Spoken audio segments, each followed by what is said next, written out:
وَلَقَدْ يَسَّرْنَا الْقُرْآنَ لِلذِّكْرِ فَهَلْ مِن مُّدَّكِرٍ الحمد لله رب العالمين والصلاة والسلام على أشرف الأنبياء والمرسلين أما بعد فأعوذ بالله من الشيطان الرجيم من همزه ونفخه ونفثه بسم الله الرحمن الرحيم رب اشرح لي صدري ويسر لي أمري واحلل عقدة من لساني يفقهوا قولي اللهم انفعنا بما علمتنا وعلمنا ما ينفعنا وزدنا علما وبشر عبادي الذين يستمعون القول فيتبعون أحسنه أولئك الذين هداهم الله وأولئك هم أولو الألباب أعوذ بالله من الشيطان الرجيم بسم الله الرحمن الرحيم بسم الله الرحمن الرحيم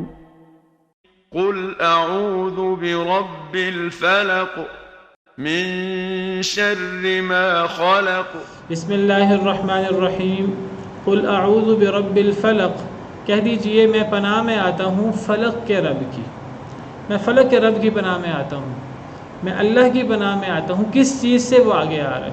تو فلق سے مراد صبح، جب فلق ہوتی ہے پو پھٹتی ہے تو صبح کے رب کی پناہ میں آتا ہوں۔ اصل میں یہ جو دو صورتیں ہیں سورہ فلق اور سورہ ناس، یہ ہر قسم کی عصبی، روحانی، ظاہری، جسمانی بیماریوں کے علاج کے لیے یہ دم ہے، عصبی اور روحانی بیماریوں کے بھی اور ظاہری اور جسمانی بیماریوں کا بھی علاج ہے۔ اس سے سحر کا علاج ہوا، آپ کو پتہ ہے، نبی صلی اللہ علیہ وسلم پر جادو ہوا۔ کچھ لوگ نبی صلی اللہ علیہ وسلم پر جادو ہونے کے قائل نہیں ہیں، وہ کہتے ہیں کہ جی اگر نبی صلی اللہ علیہ وسلم کے بارے میں یہ مانا جائے کہ آپ پہ جادو ہوا ہے تو قرآن کریم میں پھر کفار بھی آپ کو کہتے تھے کہ آپ پہ جادو ہوا ہے، اللہ نے تو اس کی تردید کی ہے۔ وقال الظالمون ان تتبعون الا رجلا مسحورا، ظالموں نے کہا تم تو ایک جادو زدہ شخص کی، سحر زدہ شخص کی پیروی کرتے ہو، اللہ نے تردید کی اس کی۔ تو کچھ لوگ جو حدیث کے منکر ہیں، اللہ معاف کریں، بہت بڑا فتنہ ہے کہ حدیثوں کا انکار کر دینا۔ جی ہم تو صرف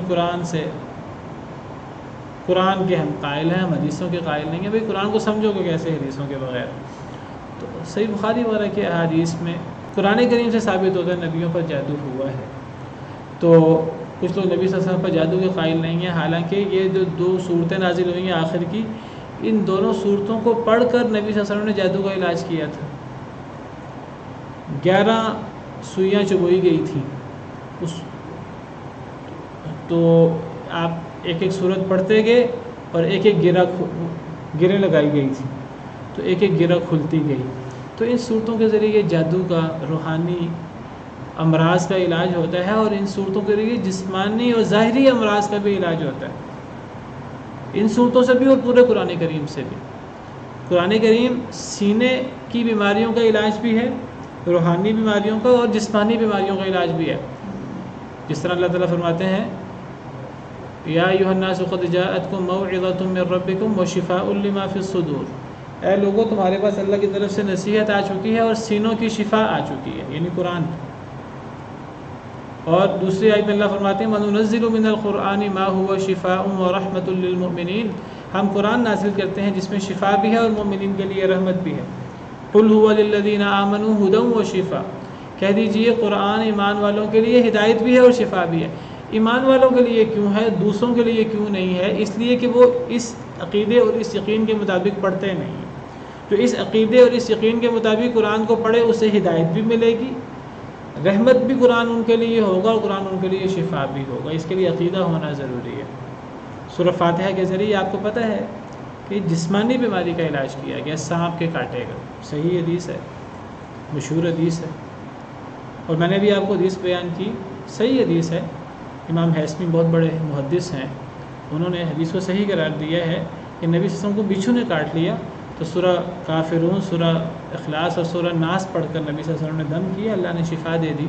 تو جسمانی بیماریوں کی شفا بھی ہے اور روحانی اور سحر اور وغیرہ ان چیزوں کی شفا بھی ہے۔ کہہ دیجئے میں صبح کے رب کی پناہ میں آتا ہوں۔ یہاں علماء نے غور کیا کہ اللہ کے لیے یہاں صبح کا رب کی صفت استعمال ہوئی ہے، آگے وہ چیزیں ہیں جن کے شر سے پناہ مانگی گئی ہے، تو صبح کے رب کی بات کیوں ہوئی؟ وہ کہتے ہیں صبح کی بات اس لیے ہوئی کیونکہ آگے وہ تمام بیماریوں سے اور تمام شرور سے پناہ مانگی گئی ہے، تو اصل میں اللہ کو یہاں صبح کا رب اس لیے کہا گیا ہے کہ اندھیروں کے بعد جب صبح ہوتی ہے تو ایک اجالا ہوتا ہے، تو گویا کہ یہ ایک پیغام ہے کہ جب یہ صورتیں پڑھی جائیں گی اور قرآن کریم پڑھا جائے گا تو اندھیرے چھٹ جائیں گے اور روشنی گویا کہ روشنی نمایاں ہوگی۔ امام قرطبی نے اپنی تفسیر کے اندر لکھا ہے قل اعوذ برب الفلق، یہاں رب الفلق کی بات کیوں ہے؟ فلق کے رب کی بات، فلق سے مراد صبح ہے، تو گویا کہ صبح ایک امید کا پیغام ہے۔ اندھیروں کے مقابلے میں، خوف کے مقابلے میں، رات تو خوف کا نام ہے، رات اندھیروں کا نام ہے، صبح تو پھر ایک امید کی بات ہے اور اندھیروں کے مقابلے میں روشنی کی بات ہے۔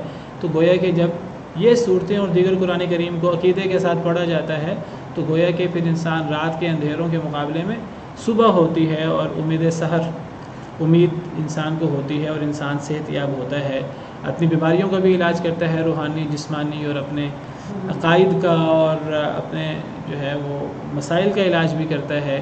قرآن شفا بھی ہے، رحمت بھی ہے، ہدایت بھی ہے، سب کچھ ہے۔ تو کہہ دیجئے میں صبح کے رب کی پناہ میں آتا ہوں، کس سے؟ من شر ما خلق، ہر اس چیز کی برائی سے جو اللہ نے پیدا کی، ہر بری چیز سے جو اللہ نے پیدا کی، عموم میں ہر بری چیز سے پناہ مانگی گئی ہے۔ اس آیت کریمہ سے پتہ لگا کہ اچھی چیزوں کا خالق بھی اللہ ہی ہے، بری چیزوں کا خالق بھی اللہ ہی ہے۔ یہ کہنا کہ بری چیزوں کا خالق کوئی اور ہے یا بری چیزوں کی نسبت شیطان کی طرف کر دینا ادب کی روح سے ٹھیک ہے، ہم اچھی چیز کی نسبت اللہ کی طرف کریں گے، بری چیز کی نسبت شیطان کی طرف کریں گے، کیونکہ شیطان برائی کو فروغ دیتا ہے، لیکن بری چیز کی پیدائش وہ اللہ کی طرف سے ہے۔ شیطان خود مجسم شر ہے، شیطان کو اللہ نے پیدا کیا ہے۔ چلیں انشاءاللہ آئندہ اس کو مکمل کریں گے۔ سبحان ربک رب العزت عما یصفون وسلام علی المرسلین والحمد للہ رب العالمین۔